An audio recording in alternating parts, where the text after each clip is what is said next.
আজি আমাৰ মাৰ মৃত্যু তিথি সেই উপলক্ষে আমি এগছি বন্তি জ্বলাইছোঁ ভগৱানৰ ওচৰত প্ৰাৰ্থনা জনাইছোঁ যাতে তেখেত য'তে আছে শান্তিৰে থাকক আৰু আমাকো আশীৰ্বাদ কৰক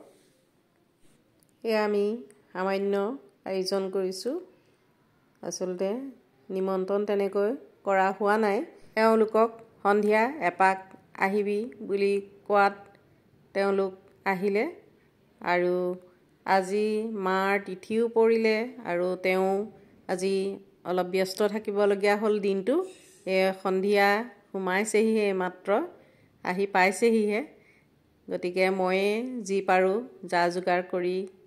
কৰিলোঁ আৰু আচলতে তেনেকৈ নিমন্ত্ৰণ কাকো কৰা নহ'লেই এয়া হৈছে চানিদুল এয়া নিপেন এয়া অৰুণ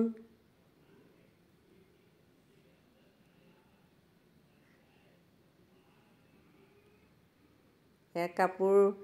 মূৰে গাৰে কাপোৰ বান্ধি থকা দামাং আমাৰ ঘৰৰে মানুহ এইকেইজন আমাৰ মা দেউতা শাৰীৰিকভাৱেহে আমাৰ পৰা আঁতৰি গৈছে মানসিকভাৱে বা মনৰ পৰা তেওঁলোক আঁতৰি যাব নোৱাৰে তেওঁলোক আমাৰ বাবে ভগৱান স্বৰূপ কাৰণ আমি ভগৱানক দেখা নাই কিন্তু তেখেতসকলে আমাক ডাঙৰ দীঘল কৰি ইমানখিনি পোৱালেহি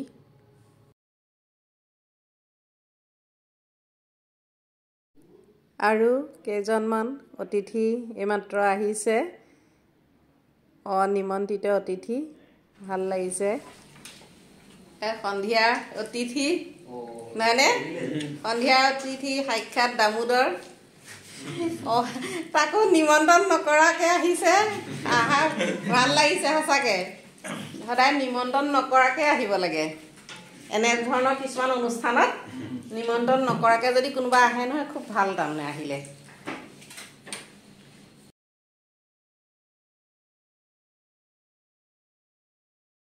লাগিছে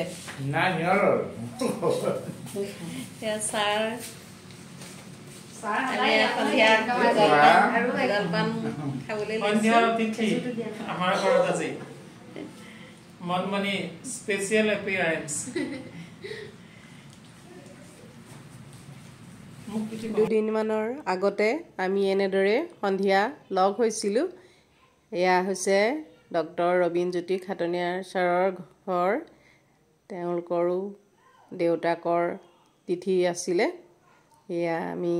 এনেদৰেই লগ হৈছোঁ আৰু এয়া আমি খোৱা বোৱা কৰিছোঁ সময়ৰ লগে লগে পুৰণি আঁতৰি যায় নতুনক আমন্ত্ৰণ জনাই তেখেতসকল য'তে আছে পৰম সুখত থাকক শান্তিৰে থাকক তাৰেই কামনা কৰিছোঁ শেষত পুনৰবাৰ সেৱা জনাই সামৰিছোঁ